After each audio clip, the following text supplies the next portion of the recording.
Tan lejos, tan cerca. Un programa que le saca las joyas y el traje de gala a la cultura y la sumerge en el barro humano de lo político, que rechaza el sillón de la alta burguesía en su salón dorado para caminar con el nervio vivo de lo social. Por Radio Rebelde, AM740, tan lejos, tan cerca. Los lunes, de 17 a 18.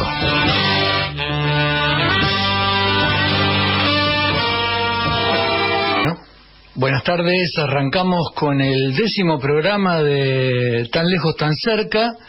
En este programa, segundo programa dedicado al cine, nos va a acompañar Raúl Manrupe, investigador de cine, docente. ¿Cómo te va? ¿Qué tal? ¿Cómo te va? Gracias, Bueno, vamos a hablar de algunas cuestiones referidas al cine, por supuesto. Hoy le vamos a dedicar el programa, prácticamente todo el programa, así como la vez pasada estuvimos hablando de las estéticas en el cine, ¿no? Desde el expresionismo hasta la Nouvelle Vague. Hoy vamos a hablar de los géneros. Pero antes, porque estamos en Radio Rebelde, no nos tenemos que olvidar nunca de eso. Y no tenemos que olvidar que la cultura también tiene algunos elementos fundamentales de lo político. Me parecía importante hacer una aclaración por cosas que están ocurriendo en la televisión en estos días, y que yo veo que alarmantemente hay como un avance de lo que todo el mundo conoce como antipolítica. Me parecía importante definir qué es esto de la antipolítica. Pues bien, la antipolítica es paradójicamente una nueva fuerza política que se postula como alternativa a la política tradicional. El verdadero origen de la antipolítica son los grandes holdings empresarios, quienes siempre han visto en la política una amenaza a sus intereses corporativos. No olvidemos que también son empresarios los dueños de los grandes medios dominantes. Por lo tanto, iniciaron una estrategia que consistió en desprestigiar a la política a través de sus medios, asociándola automáticamente a la corrupción, a una casta que juega solo en función de sus propios beneficios. Es cierto que ha habido políticos corruptos, por supuesto, pero eso no hace desechable a la política.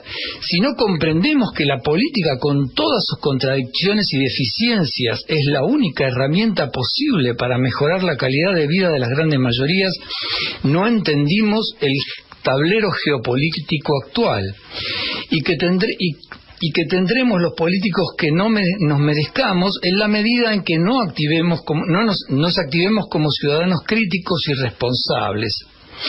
Hoy estos holdings empresarios son transnacionales, tienen un poder enorme, mucho mayor que el poder político, que suele limitarse a las fronteras de una nación.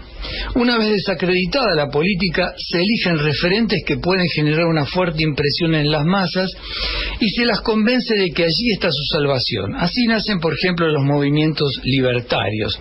Palabra paradójica, porque en realidad nace de la Guerra Civil Española. Las Libertarias, una película famosa, Raúl, no sé si te acordás, Las Libertarias, sí, que justamente aludía a las milicias en la Guerra Civil. Sí. Así que fíjense cómo se cruzan, ¿no?, todos estos temas que estamos tocando. Nada de discusión, nada de revisión histórica, análisis de la realidad, mucho menos. Basta con un poco de acting histérico, algunos exabruptos, y enseguida se capta la atención del público, que ya viene mentalizado por esos mismos medios. La estrategia es apelar al emocional y desactivar el pensamiento. De esta manera encuentran en ese personaje alguien en quien identificar su propia ira.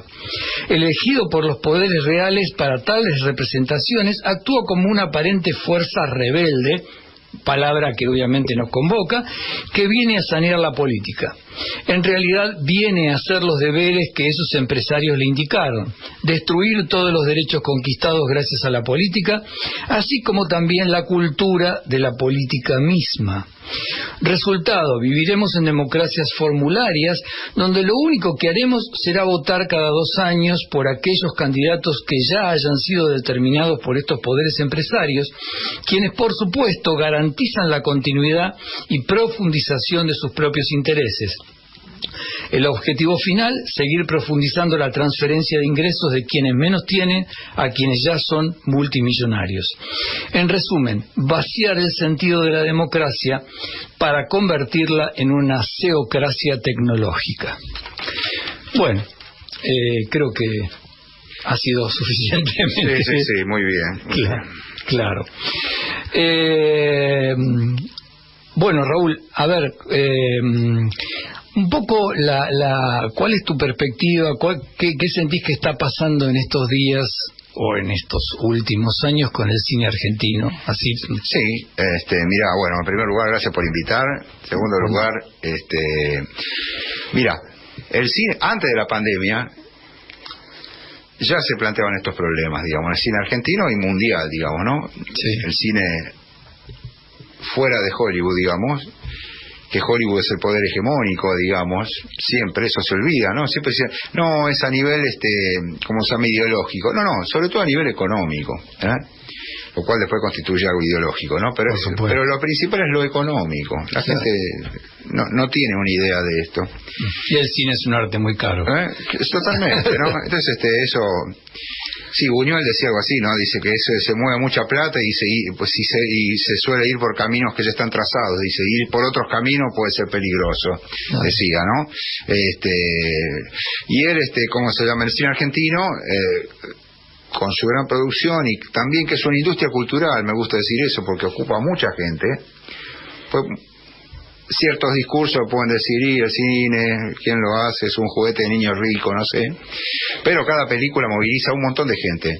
Movilizar quiere decir cobrar, ¿no? Y generar trabajo y tarea y ocupación, ¿verdad? Más allá del sueño que tenga el director o el productor, ¿no es cierto?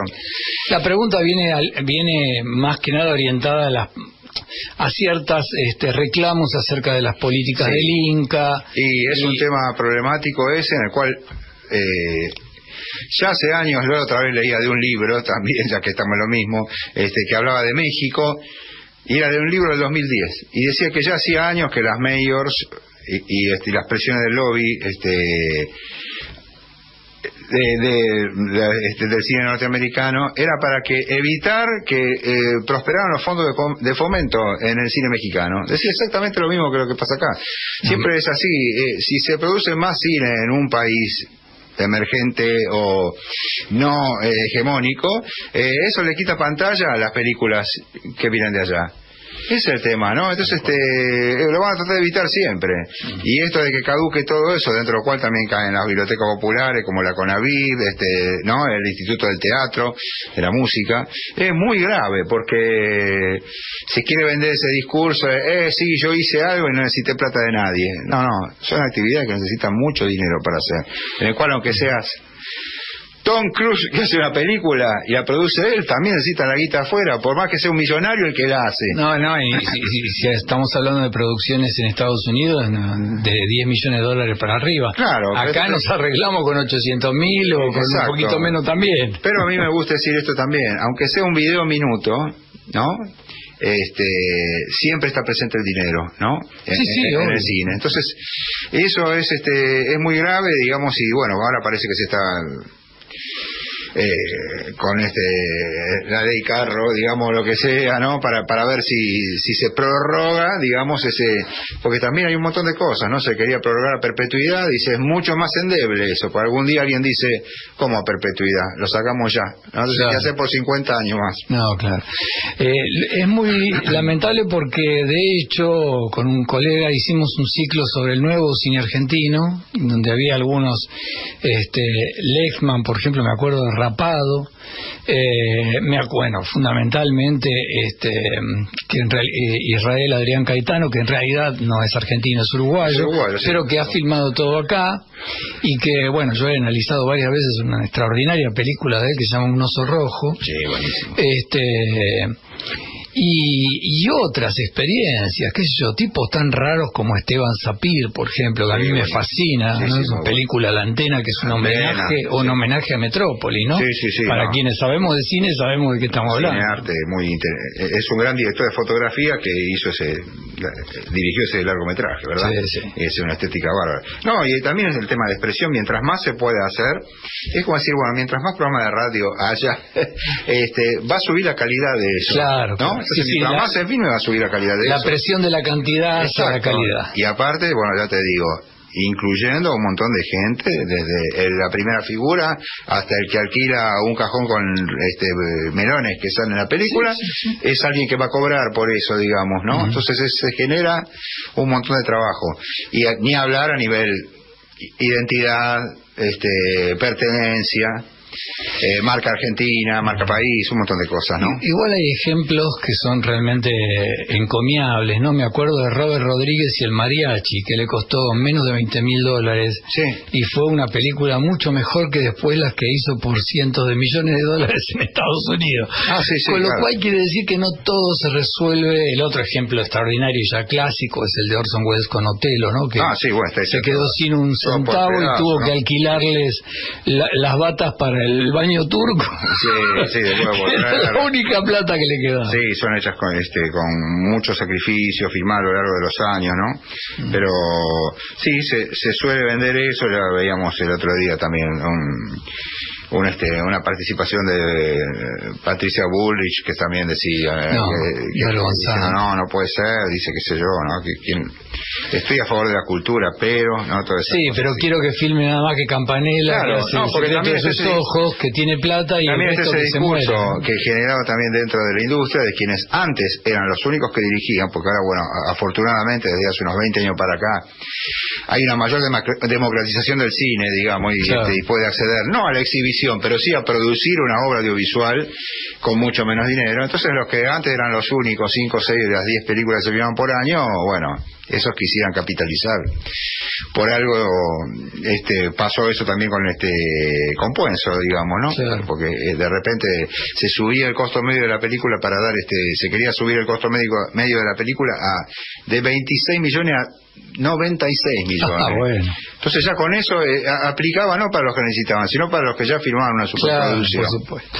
Bueno, acabamos de escuchar al principio del programa la banda sonora de Amélie de Jan Tiersen, y ahora vamos a escuchar de un extraordinario músico español, Roque Baños, títulos de la película Goya en Burdeos de Carlos Saura.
Bueno, como habíamos prometido, vamos a arrancar a hablar un poco de los géneros cinematográficos, ¿no? Los géneros no son más que una prolongación de lo que ocurrió con los géneros literarios. No olvidemos que los géneros siempre han sido pactos de lecturas entre quien produce y quien recibe.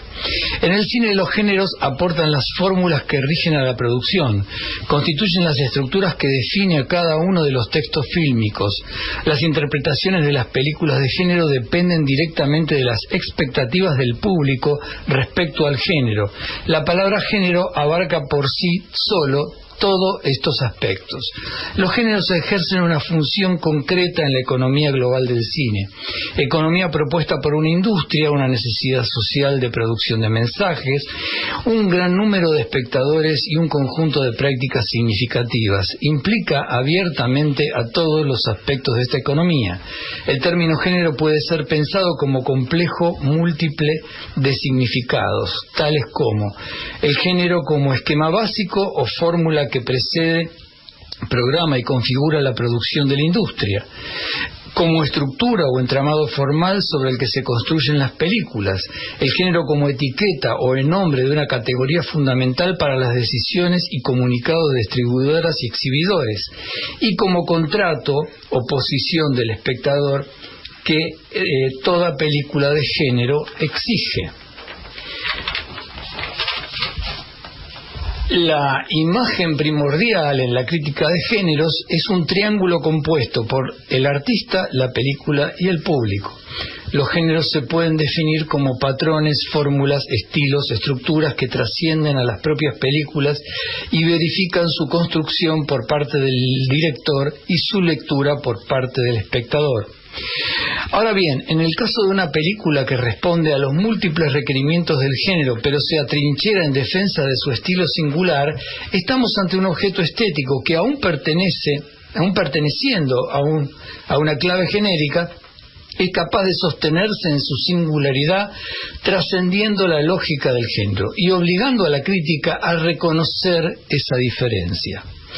Ejemplos de esto que acabo de nombrar, bueno, una película que es quizá el mejor western, que es Más corazón que odio, de John Ford, del año 56, A la hora señalada, de Fred Zimmerman, del año 58, Blade Runner, de 1982, de Ridley Scott, 2001, Odisea del espacio, de Stanley Kubrick, del 68, o Carretera perdida, de David Lynch, de 1996, que fue una road movie. Además de las estéticas, por supuesto, de cine, que es lo que vimos la vez pasada, se desarrollaron esta otra faceta, que es la de los géneros, que surgieron tempranamente. Por ejemplo, en el cine cómico comienza con un corto llamado El regador regado, de 1903. Con este film nace la unidad de lo que en cine se llama el gag, que es la unidad cómica mínima, y que aún persiste. El cine de ciencia ficción, con Viaje a la Luna, de 1908, de Georges Méliès, y que ha alcanzado un gran desarrollo en nuestro tiempo. Muchos otros géneros, como el western, que había nacido en 1907 con El robo del tren, también fue un género que se ha desplegado a lo largo del siglo XX. Si la lógica de las estéticas respondía más que nada a las inquietudes artísticas, la de los géneros ha respondido a una lógica de mercado e industrial. Por supuesto, ya hablamos de excepciones, hablamos de este carácter singular que algunas películas sostienen. Ahora bien, es el cine el que origina los géneros o estos se nutren de las demandas del público? Como en todo fenómeno social, hay un poco de un lado y otro del otro. Hay un poco de un lado y otro del otro. No se podría hacer un diagnóstico de qué género seguir, o por otra parte el público demanda ciertos géneros a causa de ciertas realidades vividas, como por ejemplo el surgimiento en los 30 de lo que se llama el cine de gángsters, que surge justamente a partir de las organizaciones criminales de los 20 y los 30, las famosas películas de James Cagney, ¿no? Por otra parte, existen géneros que se proponen de moda en determinado momento. Por ejemplo, el cine catástrofe, que fue de la década de 70, Aeropuerto, Infierno en la Torre, La aventura de Poseidón, que creo que fue la primera. Y a fines de los 70, otro género que se puso de moda fue el de conflictos graves de pareja. La película central era Kramer versus Kramer. Después, más adelante, se hizo La cicatriz y ya como última cola, Atracción fatal. A partir de los 90, los géneros comienzan a mezclarse. Ya había alguna interesante ejemplo en los 80, el caso de Blade Runner, que es un policial de ciencia ficción. Ejemplos de esta mezcla se dan en directores tales como Pedro Almodóvar, los hermanos Coen o Quentin Tarantino. En el caso de Almodóvar, combina en Matador la tauromaquia, el conflicto de parejas y el policial. En Átame, el melodrama y el policial. Y el cine queer también, ¿no? Tarantino, por su parte, combina el policial con ciertos guiños del western. Hoy sería anacrónico filmar una película que responda exclusivamente a los mandatos de un solo género. No resultaría interesante. Cuando hablamos de género, yo quiero aclarar algo que me parece muy importante, y que estamos hablando de género en relación a lo que dice Gilles Deleuze. Las películas no pertenecen a un género, participan de él. O sea, pueden participar, digamos, parcialmente del género y no necesariamente en su totalidad. Hoy los géneros se han ido combinando, pero siguen teniendo vigencia, mientras que las estéticas tuvieron en el nuevo cine alemán de los 70 y los 80, léase Fassbinder, Werner Herzog, Wim Wenders, etcétera, la última, a mi entender, gran manifestación de lo que fueron las estéticas. Es difícil incluir al dogma gestado por Lars von Trier porque no ha tenido una cantidad, digamos, mínima de películas, ¿no? Y además ha tenido una duración prácticamente efímera. Los géneros no han sido relatos valorados por su condición genérica, sino de reaseguro de la industria de un público afiliado a ese género. Es decir, la búsqueda era que el público siguiera ese género en diversas películas. Vamos a ver una del oeste, vamos a ver una de policías, etcétera.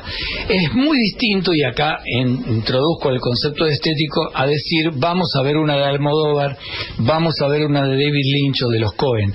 Ahí estoy introduciendo el aspecto de estilo, que es lo que quiero seguir, y no el aspecto genérico, que es lo que de alguna manera incide en el espectador. Radio Rebelde. El futuro es nuestro, el futuro es nuestro, el futuro es nuestro, el futuro es nuestro. La radio de todos. Yo nací en este país. Un programa de Daniel Galazo y Rosana Pulido, que rescata lo más profundo del ser argentino y latinoamericano. Todos los martes a las 5 de la tarde. Yo nací en este país. Desde niño aprendí que patria es memoria y sueño bajo la piel. Tan lejos, tan cerca. Un programa que le saca las joyas y el traje de gala a la cultura y la sumerge en el barro humano de lo político, que rechaza el sillón de la alta burguesía en su salón dorado para caminar con el nervio vivo de lo social. Por Radio Rebelde, AM740, tan lejos, tan cerca. Los lunes, de 17 a 18. De lunes a viernes a las 7 de la mañana. 7.0, buenos días. Radio Rebelde, una vez más la bienvenida. El punto de partida, la agenda informativa, libre y nunca cautiva. La voz de Luis Delía, Javier Vicente y un equipo de liga. Delegan voz esta consigna y derriba. Mentiras que tiran miras de la oligarquía. No se la van a llevar de arriba. Resistencia, evitando el ablande. Que el pueblo sea el soberano que mande. Alimentando estas ondas que se expanden. 7.0, despierta la patria grande. La mañana del domingo. La mañana de Juan Domingo. Perdón. La mañana de Juan Domingo. La mañana del domingo con Martín García. La mañana del domingo. Todos los domingos de 10 de la mañana a 2 de la tarde. Con la conducción de Martín García y un equipo de la gran flauta. La mañana del domingo. La mañana de Juan Domingo. No se gobierna el país con chamullo. Sin chamullo, comunicación popular, comunitaria y contrahegemónica. Jorge Pardés, Adriana Cerdín, Gustavo Cano. Todos los lunes de 15 a 17. Radio Rebelde, AM740. Periodismo popular, comunitario y contrahegemónico. Y al final hay recompensa. Sin chamullo. Radio Rebelde, AM740. Volvé a escuchar las entrevistas de La Rebelde en nuestro nuevo canal de YouTube. ¿Cómo? Búscanos en YouTube como Radio Rebelde AM740. Te suscribís y ayudas a que La Rebelde siga creciendo. Radio Rebelde AM740, ahora en YouTube. Comprender y pensar el arte del siglo XX es un curso de 12 clases coordinado por el profesor Mariano Levat. Se trata de un recorrido por los diferentes movimientos y vanguardias artísticas desde el fauvismo hasta la actualidad. Informes e inscripción 15 40 64 35 22. La página de Daniel Lorenzo, todos los lunes de 15 a 17 horas. Un programa de espectáculos como los de antes. Cine, literatura, teatro, televisión, poesía, música clásica, bandas sonoras de películas y viejas series de TV, entrevistas. Conduce Daniel Lorenzo.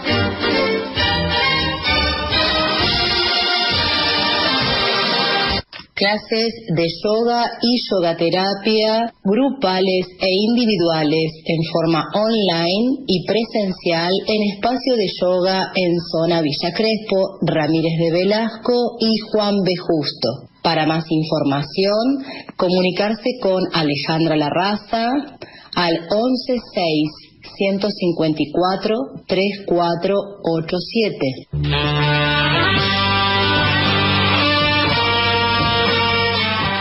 Bueno, seguimos con el tema de los géneros. Los géneros también han funcionado como propaganda ideológica. Por ejemplo, la campaña antinazi en plena Segunda Guerra Mundial había llevado a coincidir con la URSS, alabando inclusive películas digamos bélicas soviéticas, alabadas por el propio Franklin Delano Roosevelt. Hoy esta situación sería absolutamente impensable. Inclusive esta película recibió un premio de Hollywood. Por desgracia en Estados Unidos no triunfó la línea del vicepresidente de Roosevelt, un tal Wallace, sino Harry Truman, que fue el belicista republicano anticomunista acérrimo, que es quien va a terminar arrojando las bombas de Hiroshima y Nagasaki. Hollywood se había convertido en el arma de construcción ideológica más poderosa del mundo.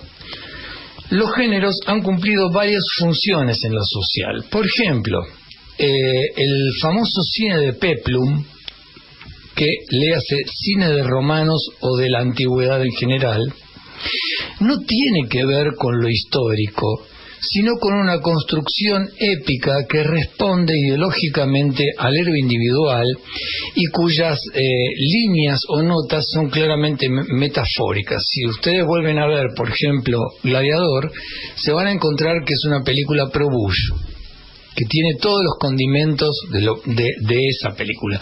Estoy hablando de una película, obviamente, una superproducción algo cuidada, no las de Víctor Mature, que eran horrorosas, por ejemplo, del Metro y el Gladiador, que era espantosa, ¿no? Las supuestas referencias históricas en las que estas películas han incurrido han tenido enormes errores. Bueno, y quien se ríe de todo esto nada más y nada menos que Federico Fellini, que es en realidad el único que hizo efectivamente un peplum, que es el Satiricón. ¿Esto a qué se debe? Y se debe a que, ¿qué toman los norteamericanos? Toman el aspecto aventurero, el aspecto, inclusive hasta teoría de superhéroes, que podían inculcarle o dotar a los personajes históricos de la antigüedad. Máxime el ejemplo de la espantosa Troya, ¿no? Donde Agamenón se muere en Troya, o sea, no existe la Orestiada, nada más ni nada menos. Y eso sin tomar en consideración algunas ilusiones de estas películas, como por ejemplo las prácticas sexuales, ¿no? Que no se, es decir, se pone a Brad Pitt, que hace de Aquiles, acostado al lado de una mujer bellísima, cuando el amante de Aquiles era Patroclo. La cólera de Aquiles tiene que ver con la muerte de Patroclo. Por otra parte, Hollywood pone en movimiento su maquinaria publicitaria, habíamos dicho, en la plena Segunda Guerra Mundial, llegando a darles títulos de oficiales a John Huston y a John Ford. Ambos participaron directamente en el conflicto e hicieron una serie de documentales propagandísticos en función exclusiva de elevar y de enaltecer la figura de los norteamericanos en la guerra. En cuanto a los westerns, podríamos decir que son el escenario de disputa de la política interna de los Estados Unidos. Hay el modelo demócrata, cuyo emblema histórico es Gary Cooper en La Hora Señalada, y el modelo republicano, cuyo modelo está encarnado por John Wayne en las películas de John Ford. Es decir, los géneros fueron instrumentos propagandísticos o escenarios de debates ideológicos, de lo cual se deduce la poca importancia que tuvo el relato en sí y sus valores intrínsecos, sino más bien la posibilidad de instrumentar estos relatos con otros fines. Bueno, vamos a seguir hablando con Raúl sobre lo que está aconteciendo hoy en el cine argentino. Vos hablabas de la posibilidad de pensar en algunos ejemplos de cine independiente, ¿no es cierto? ¿Cómo no? Sí, me quedé pensando lo que decías, que John Wayne odiaba a La Hora Señalada. Sí, no, pues no puede ser que tenga miedo, ¿no? Que el sheriff tenga miedo, no puede ser, decía, ¿no? Y es una humanización el miedo. Claro, exactamente. Este es el gran error, pensar que el héroe no tiene miedo, ¿no? Claro. El héroe tiene miedo y lo enfrenta. Exactamente, y sale triunfador, e incluso cuando aparecen los demás, ¿no? Dice, guárdense la estrella, digamos, ¿no? Interesante. Apoyado por su mujer también, ¿no? Es muy interesante todo, ¿no? ¿No es cierto? Sí, claro, y además el tema, no sé si te acordás de esa toma, de ese alejamiento de cámara supina cuando queda solo. O sea, la soledad, que es como el gran... Está todo nervioso. El gran subrayado del cine yankee, del héroe solitario, que acá aparece como un elemento negativo. Está solito, sacado en el banco, ¿no? Como el banquito, como decía Ringo. Como decía Ringo, ¿no?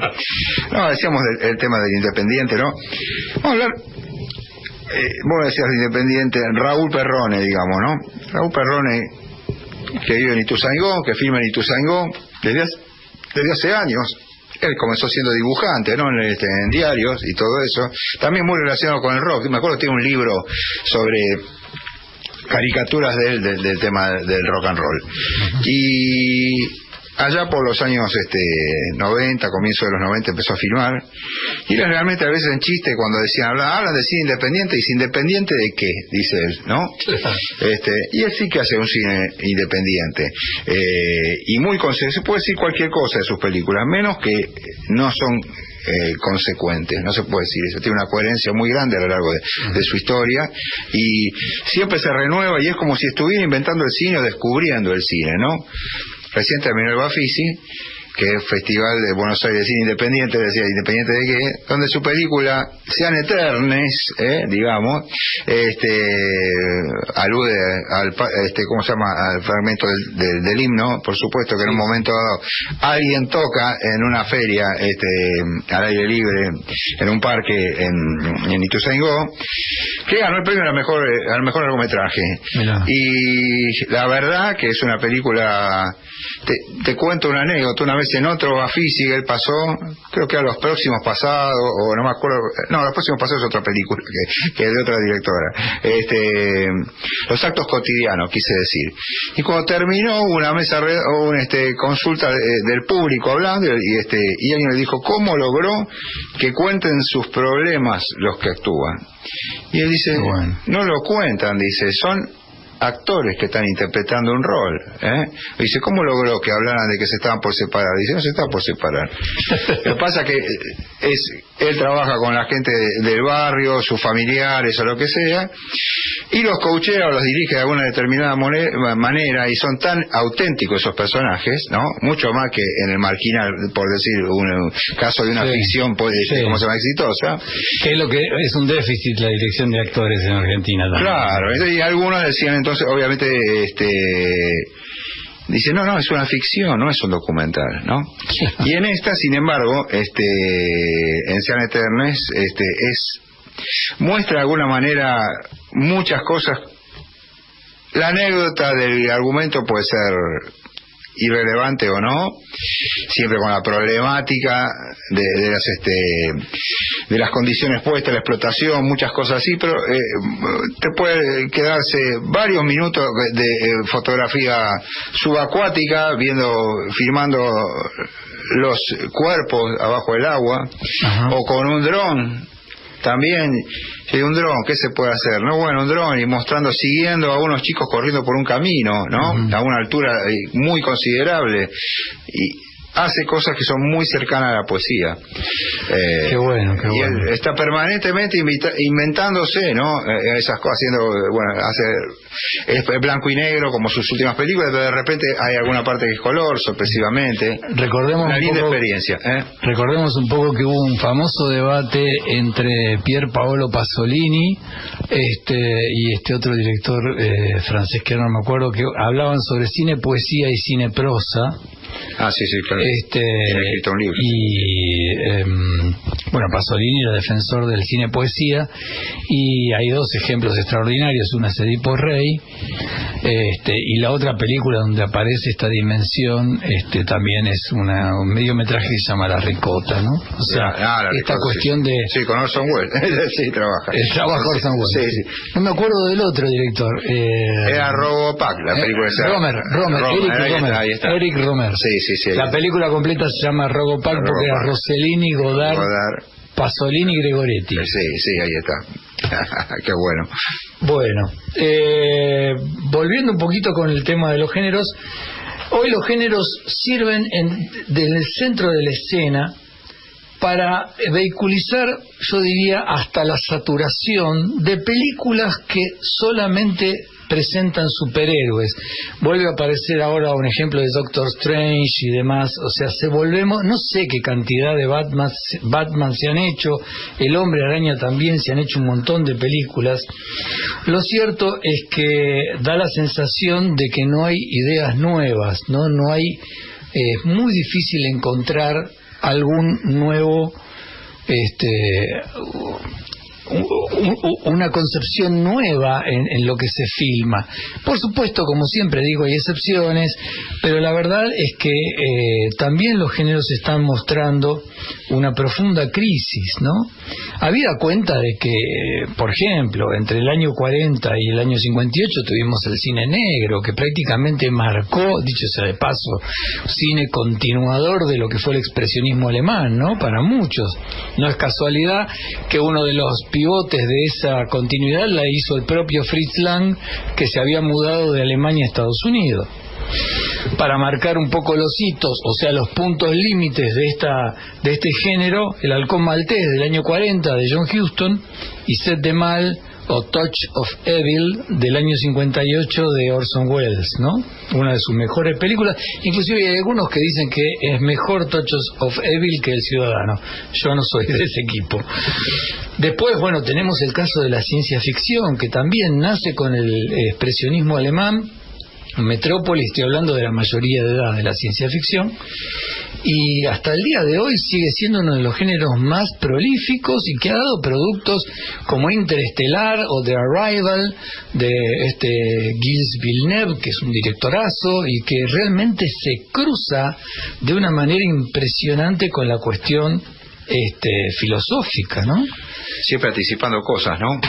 Aparte, ¿no? Cuando fue el tema de la pandemia, me gusta decirlo en pasado, no estamos acá con barbijo y cofia, ¿no? Pero que uno antes leía o veía una película a mediados del siglo XX, ¿no? O en la última tercio del siglo XX, y decía, en el año 2000 y pico, una pandemia, decían, bueno, ciencia ficción, y fíjate cómo se acertó eso, digamos, ¿no? Eso siempre está para hacer un llamado a la ciencia ficción, siempre tanto escrita como cinematográfica, para hacer un llamado de atención, ¿no? Tal cual. Lo que pasa es que en realidad, como decía Ray Bradbury, el futuro es una coartada para la ciencia ficción. En realidad, lo que la ciencia ficción hace es una reflexión sobre el presente, sobre las condiciones del presente y a partir de esas condiciones las posibles proyecciones a futuro. Por eso aparece la figura de la advertencia. Es como un relato que genera o gesta o gestiona una advertencia. Así es. Bueno, para ir cerrando con algunas últimas ideas, por lo menos por el día de hoy, el cine que ha creado imágenes en movimiento que hoy son nuestra imagen del mundo. Es decir, yo no imagino a los habitantes franceses de 1895 suponiendo que esas imágenes en movimiento que veían en una pantalla eran la imagen del mundo. Hoy, sin lugar a dudas, son la imagen del mundo. Ya sé, me van a decir que hoy no es la imagen cinematográfica, no, pero el cine fue el primero en desarrollar imágenes en movimiento. Después tomó prestado ese recurso la televisión y hoy las pantallas se han multiplicado. Entonces, la idea de mundo, y esto no me parece una cosa menor, es una idea que tiene marco, tiene un encuadre, cuenta con una toma, y hay allí la construcción, entre comillas, de una realidad, sin reparar que esto no es más que el resultado de las decisiones de un camarógrafo y o de un director que lo dirige, valga la redundancia.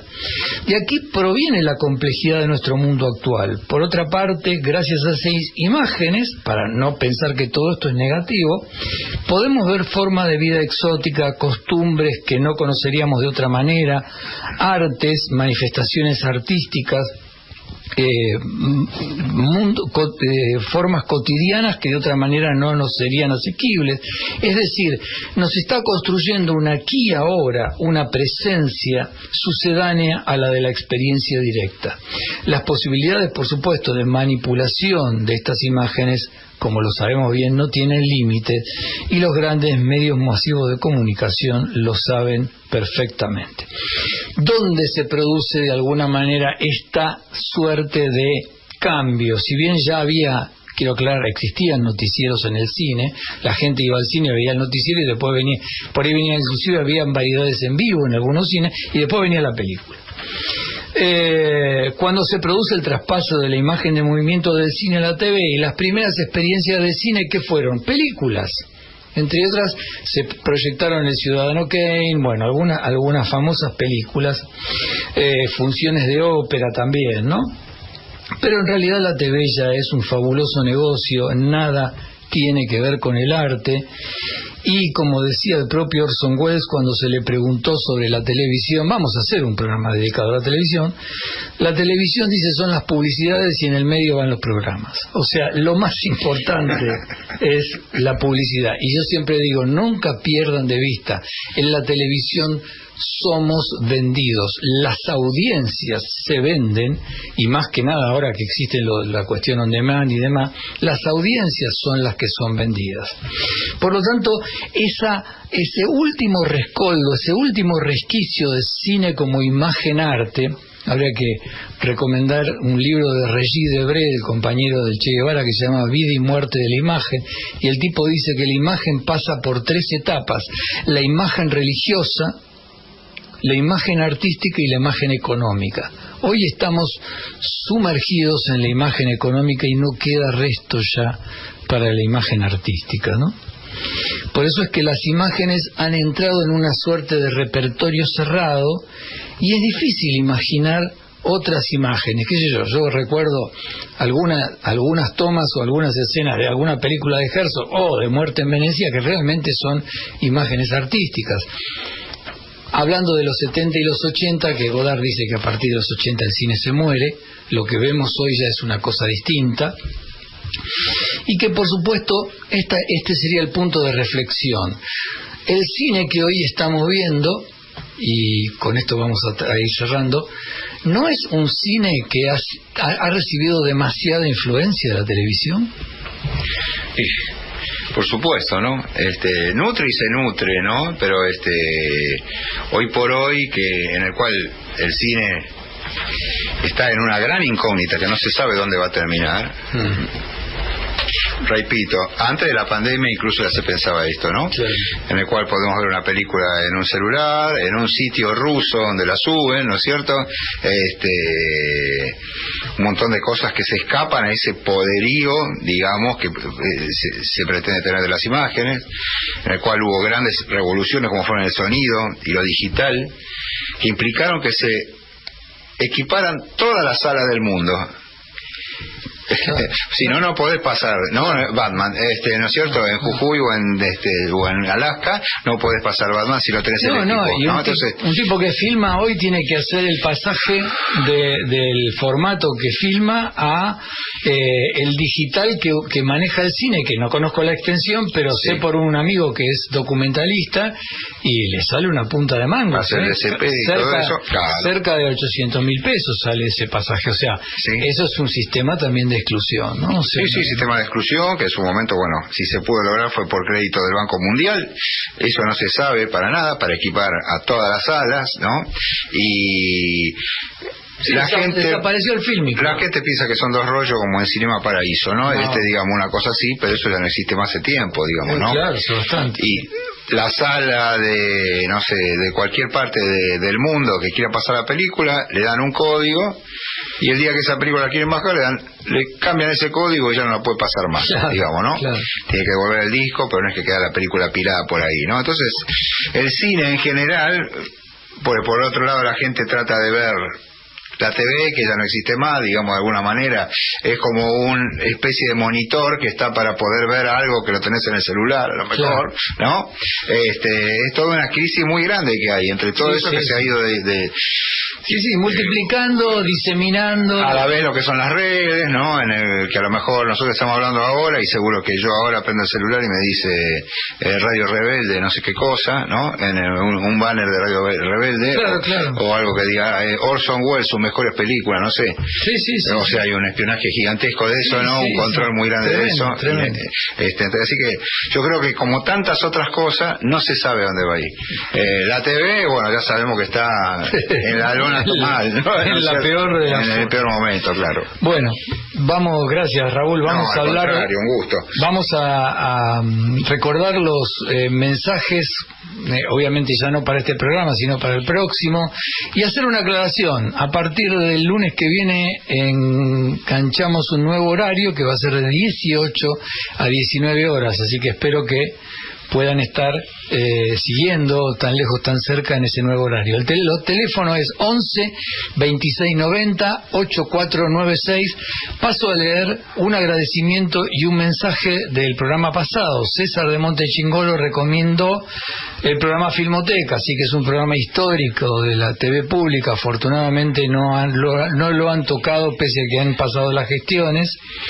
Y bueno, yo a Fernando Martín Peña lo conozco personalmente, ¿no? En su momento estaba tras la búsqueda de una película extraordinaria que se llama Omicron, la fogosa criatura del planeta Ultra, de Hugo Gregoretti, con Renato Salvatore. Bueno, agradecimiento, la verdad que en este programa que pasa al aire, pero que también por otro lado tiene su repercusión en YouTube, resulta que hay un compositor y un profesor de música de nivel medio que se llama Javier Papayani, que grabó un pequeño videíto mostrando que él estaba componiendo una